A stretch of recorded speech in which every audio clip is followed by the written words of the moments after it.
qawla fayattabi'una ahsana. Ya Allah, engkau jadikan telinga aku ini menjadi telinga yang senang mendengarkan nasihat-nasihat yang baik, fayattabi'una ahsana, lalu mengamalkan atau mengikuti nasihat-nasihat yang baik itu, mengamalkan nasihat yang baik itu. Begitu. Makasih Pak Ustadz, sama-sama. Ini bagian daripada arahan-arahan agama. Jadi kun aliman, jadilah kamu orang alim. Au muta'alliman, atau jadilah kamu orang yang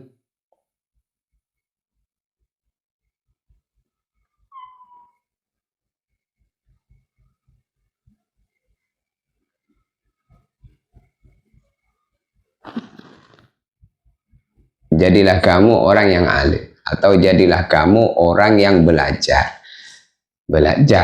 muta'allim. Au mustami'an, jadilah kamu orang yang mendengar. Au muhibban, atau jadilah kamu orang yang mencintai.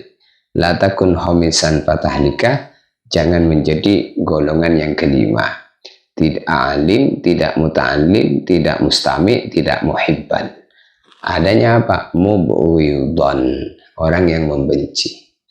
Untuk itu hilangkan kebencian di antara kita.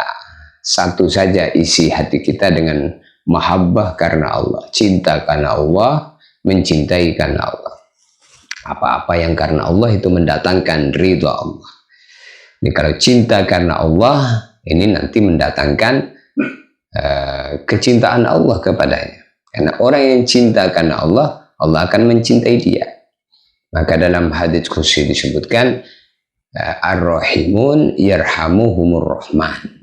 Orang yang sayang karena Allah akan disayang oleh Allah.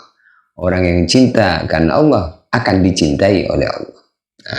Ar-rahimun yarhamuhumur rahman. Orang yang cinta, orang yang sayang karena Allah, dia akan disayang dan dicintai oleh Allah Subhanahu. Kalau orang dicintai oleh Allah, maka segala usahanya akan ditolong oleh Allah Subhanahu, mendatangkan kebaikan. Masya Allah. Maka dalam layar ini kita saling memandang karena Allah, bukan saling memandang untuk menjatuhkan. Karena pandangan mata ini akan mengakibatkan keburukan. Bila kita memandang keburukan, maka nanti akan mengakibatkan keburukan. Kalau kita ini memandang kebaikan, maka akan menyebabkan kebaikan. Maka disebutkan adanya keburukan, kerusakan di dunia ini bukan karena tidak ada orang yang baik, tetapi karena saking banyaknya orang satu sama lain melihat keburukan, akhirnya keburukan yang menyebar. Seandainya orang itu mau menutupi keburukan dan hanya ingin melihat kebaikan saja, maka keburukan akan dihilangkan oleh Allah dan kebaikan akan disebar oleh Allah. Itulah makna dalam Al-Quran, idza ja'al haqq zahaqal batil. Kalau kebaikan didatangkan, maka keburukan akan pergi. Maka kebaikan itu harus didatangkan dalam pandangan, pendengaran, penglihatan, aktivitas ini semua harus kebaikan aja. Maka ada dua sifat pandangan. Jadi pandangan kepada diri kita, pandangan kepada orang lain. Kalau memandang diri kita memandang keburukan, sehingga kita mau istighfar kepada Allah Subhanahu wa Ta'ala. Karena seburuk-buruk orang masih buruk saya. Harus begitu. Seburuk-buruk orang masih buruk saya. Kalau orang mengatakan seburuk-buruk orang masih buruk saya, maka dia tidak akan merasa lebih baik daripada orang. Loh, saya aja masih buruk. Sehingga ingin beristighfar. Ini pandangan kepada diri kita. Lihat keburukan kita. Jangan melihat kebaikan kita. Kebaikan kita sudah kubur dalam-dalam. Yang kita lihat dosa dan dosa yang masih banyak, maka selalu minta ampun kepada Allah Subhanahu wa taala, beristighfar. Kemudian yang kedua, pandangan kita kepada orang lain. Kalau pandangan kita kepada orang lain, maka kita mandang kebaikan orang, jangan memandang keburukan orang. Kita mandang kebaikan orang, karena seburuk-buruk orang punya kebaikan, sebaik-baik orang punya keburukan. Maka kalau melihat diri kita, lihat keburukan diri kita, sehingga kita mau istighfar, minta ampun kepada Allah. Kalau melihat orang lain, lihat kebaikan orang, sehingga kita akan baik dengan semua orang. Maka ada pepatah mengatakan, man talaba akhan bila aibin baqiya bila akhin. Siapa mencari kawan yang tidak punya salah dan keliru, maka sampai mati dia tidak akan punya kawan. Siapa orang mencari istri yang tidak punya kekurangan, sampai mati dia tidak akan kawin. Nah, jadi istri kita, kawan kita itu bukan orang sempurna, orang yang penuh dengan kekurangan. Maka kekurangannya kita tutupi. Pasti punya kelebihan ya. Seburuk-buruk orang pasti punya kebaikan, maka lihat kebaikan. Alhamdulillahi Rabbil Alamin. Zain Ahmad, assalamualaikum guru. Waalaikumsalam. Siapa ini Zain Ahmad? Masya Allah, maaf ya, tidak sempat menyapa semuanya. Masya Allah, Masya Allah. Ibrahim Mufiq, Budi,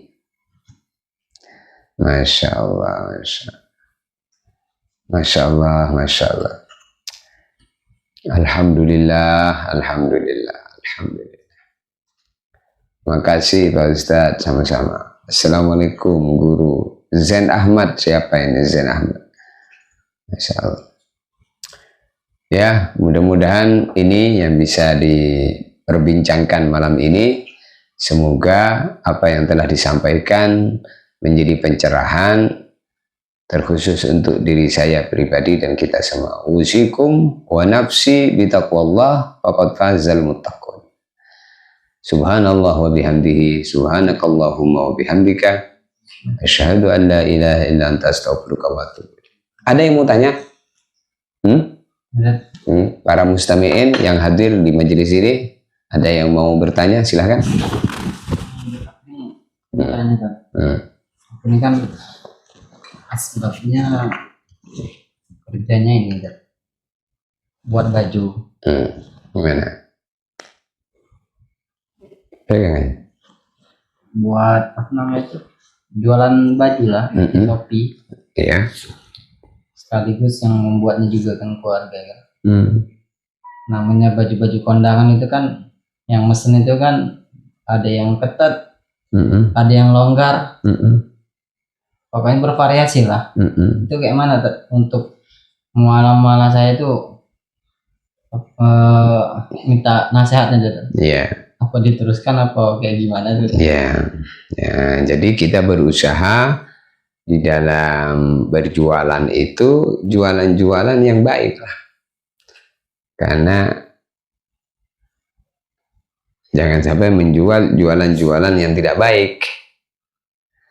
Jadi kalau jual baju, baju yang baik. Kalau baju yang tidak baik nanti dipakai oleh orang yang tidak baik. Contohnya baju ketat-ketat, seksi-seksi, nggak usah dijual. Nah, karena kalau kita menjual baju-baju yang seksi itu termasuk mendukung kemaksiatan. Karena baju itu ketika dipakai tidak menutupi aurat, misalnya baju-baju ketat, seksi, yang terawang, menampakkan lekak-lekuk, itu nggak usah dijual. Itu cukup orang lain aja selain kita yang menjual. Kita yang jual baju-baju yang bagus. Nah, jadi kalau ada orang mesen pakaian-pakaian yang tidak sesuai dengan syariah, sampaikan aja, maaf Pak, saya tidak bisa berbuat baju seperti ini karena baju yang seperti ini tidak sesuai dengan syariat Islam. Itu. Jadi tetap kita harus tegas.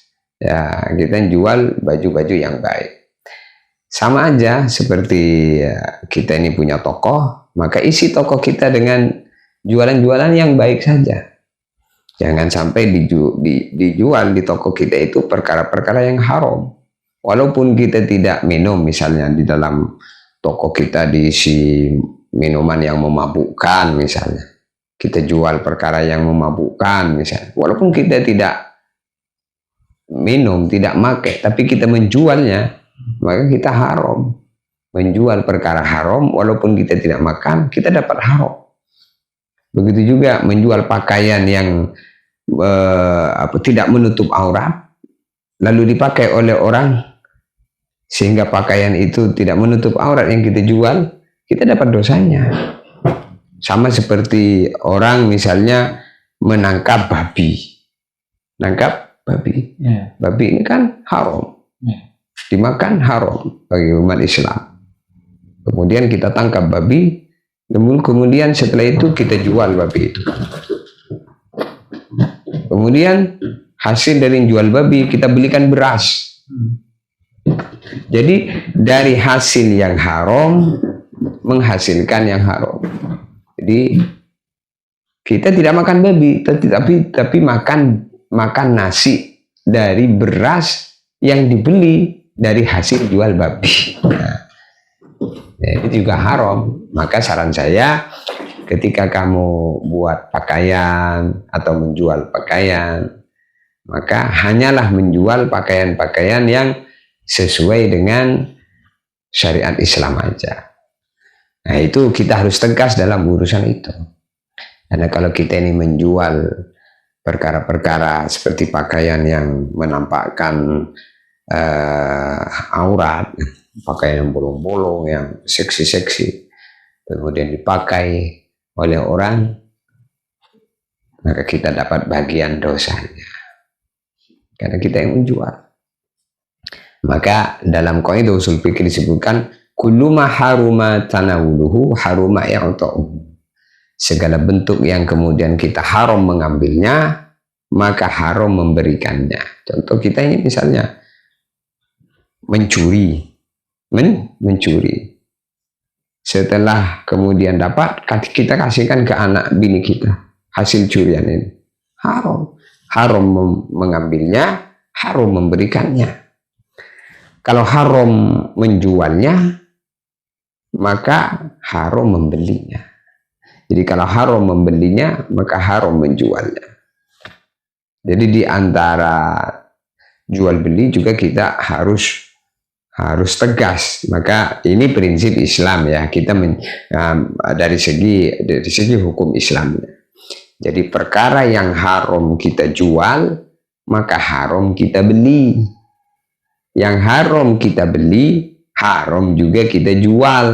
Nah, jadi menjual perkara yang halal kita beli, halal kita jual. Nah, contohnya yang haram kita beli, haram kita jual, misalnya membeli babi, lalu kemudian kita jual babi. Membeli minuman-minuman yang memabukkan, membeli alkohol, membeli apa yang memabukkan tuh, narkoba, membeli narkoba, lalu kita jual narkoba. Membelinya haram, menjualnya juga haram, memakainya juga haram. Begitu juga dalam urusan pakaian tadi. Kalau pakaian itu pakaian yang kalau dipakai menyebabkan menampilkan aurat, nah, maka yang memakai itu hukumnya haram karena membuka aurat. Maka yang menjual pakaian itu juga dapat bagian haram. Nah, ini perlu kita perhatikan. Jadi bukan asal uang, tetapi caranya mendapatkannya juga harus diperhatikan. Bukan asal banyak. Kalau asal banyak, maka nanti akan mengambil dengan cara halal haram hantam, yang penting banyak. Orang iman tuh bukan banyaknya, tapi barokahnya. Kalau pengen mendapatkan barokahnya saja, maka dia hanya mengambil dengan cara-cara yang halal yang dibolehkan. Nah, warubba syahwatin turisu huznan tawila. memang perkara-perkara yang sesuai dengan aturan Allah itu kebanyakan tidak disukai oleh Allah. Kenapa? Karena tidak sesuai dengan nafsu. Maka nuruti nafsu, wa rubba syahwatin turisu huznan tawila, mengikuti hawa nafsu ini menghasilkan kesedihan yang panjang. Maka kalau kita ini mau selamat, jangan patokan hidupnya itu ikut nafsu. Kalau kita ini sudah ikut nafsu, kehancuran akan datang dalam kehidupan. Fadli Hafif, Masya Allah. Alhamdulillah, Alhamdulillah.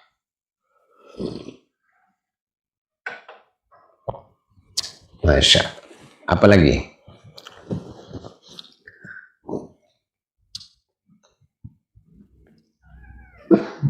Innal hamdalillah nahmaduhu wa nasta'in. Bagaimana Pak Ustadz? Cukup? Ini sudah berapa jam ini sesinya tadi? Alhamdulillah, malam ini malam Jumat, bulan Rajab, malam yang penuh barokah.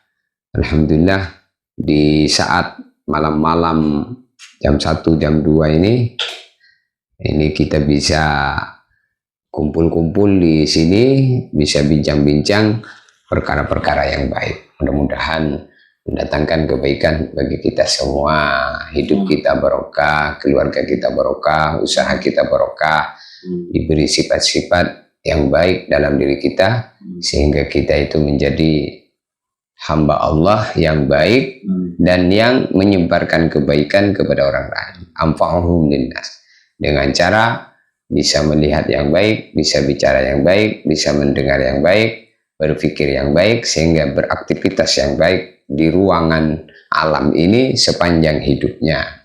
Karena suatu saat akan datang masa di mana kita ini akan tinggalkan ruangan dunia ini, masuk kita ke alam selanjutnya, alam kubur. Di sanalah kita akan berbaring di alam kubur sampai pada akhirnya hari kebangkitan daripada alam kubur, kemudian digiring menuju mahsyar. 50.000 tahun kita nanti di sana, kemudian ada hisab, ada mizan, lalu kemudian nyebrang siratal mustaqim. Semua orang pasti nyebrangi sirat itu, panjangnya 1.500 tahun. Sirat itu panjangnya 1.500 tahun, dipanjangkan Allah di atas api neraka sepanjang 1.500 tahun. Disipati bahwa sirat itu adalah lebih kecil daripada rambut. Rambut dibelah 7, lebih tajam dari pedang yang sangat tajam. Yang selamat ketika nyebrang sirat itu adalah orang yang punya hubungan yang baik di dunia ini. Di antaranya adalah orang yang menjaga sholat 5 waktu berjamaah di tempat azan berkumandang.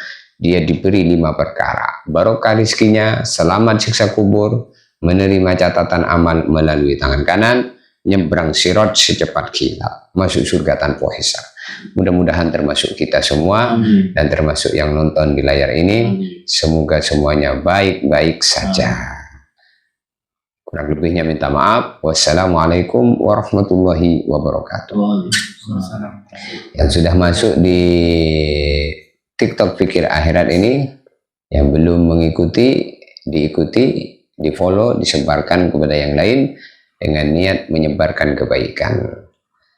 Hadanallahu wa iyyakum. Mari kita tutup dengan doa kafaratul majlis. Subhanallah wa bihamdihi, subhanakallahumma wa bihamdika, asyhadu an la ilaha illa anta astaghfiruka wa atubu ilaik. Wassalamualaikum warahmatullahi wabarakatuh.